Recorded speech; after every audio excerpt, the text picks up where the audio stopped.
Ástæðan fyrir því að ég byrjaði að blogga var eiginlega bara svolítið eigingjörn. Að það var einfaldlega að hafa einhvern stað til að halda utanum og geyma tengla sem að ég fyndi á netinu sem að mér þótti áhugaverðir. Til að geta komist fljótt og örugglega á þá aftur. En smám saman að þá þróaðist þetta út í að vera kannski svolítið annað og ég myndi segja í dag að þá lít ég þetta á meira tæki sem að ég nota til að fræða mig og aðra. Þegar ég byrjaði fyrst með það sem að eiginlega mátti kalla blogg, þá var ég í námi í Minnesota háskóla og þeir höfðu nýlega tilkynnt það að þeir væru að opna fyrir sem sagt bloggkerfi sem allir nemendur máttu nota. Og ég fór þá fljótlega, eins og ég segja, að nota þetta til að halda utan áhugaverða tengla. Og svo gerist það einhvern tíma að ég á að vinna eitthvað hópverkefni með samnemendum og ég sting upp á við þá að við búum til svona vef til þess að halda utan verkefnið og þá segir einn þeirra, já eins og vefurinn þinn. Og þetta svolítið opnaði fyrir mig nýja vídd út af því að mér hafði einhvern veginn aldrei dottið í hug að nokkur annar væri að skoða vefinn sem að ég hafði sett upp. Og breytti svolítið sýninni minni á þessum vef og þá fór ég að frekar en að setja bara þessa tengla þá fór ég að skrifa eitthvað svona aðeins tenglana og búa til svona aðeins meira efni í kringum þetta og svo gerist það á tiltölulega stuttum tíma að ég fæ fyrsta kommentið á vefinn minn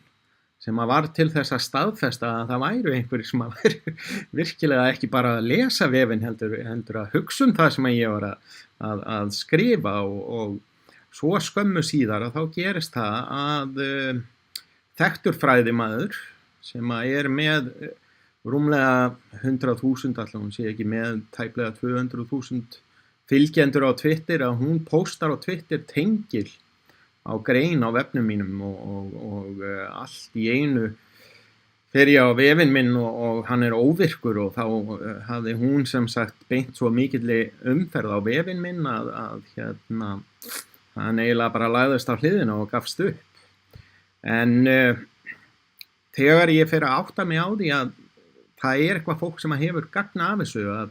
þá fer ég svolítið að breyta því hvernig ég að vinna með efni á þessum vef og verð svolítið meðvitaður það að ég að skrifa fyrir aðra að einhverju leyti en samt hef ég alltaf reynt að halda mig við það að ég skrifa fyrst og fremst fyrir sjálfa mig og til þess að auka minn skilning á því efni sem að ég að miðla. En ég ger þetta líka einmitt fyrir aðra og ég hef séð núna svona í kjölfarið að við sjáum þarna vefinn minn á þessu myndskeiði, þetta svona aðalvefinu minn, það sem ég skrifa á ensku, ég líka með annan vef sem ég skrifa á íslensku, að hann hefur verið notaður til ansi margs, að ég veit að og það hefur verið haft samband við mig að spyrja hvort það mætti nota hann í kennslu eða efni á honum í kennslu og það hefur verið vísað í hann í tengslum við í fræðiritum og greinum í faglegum tímaritum og þess áttar. Þannig að ég vil meina að þetta sé að gera eitthvað gagn en kannski það sem að skiptir mestu máli fyrir mig að sjá þetta einmitt að ég fæ svona heimsóknir og það vísað í efnið og það verið að nota og þess áttar að það þetta að vera partur af einhverju samfélagi og fyrir mér að þá þessi vefur að þetta svona mitt innlegg í ákveðið samfélag sem að alþjóðlegt, heldur sig mikið til á netinu, tileinkar sér svolítið fagleg og fræðileg vinnubrögð og hefur það að markmiði að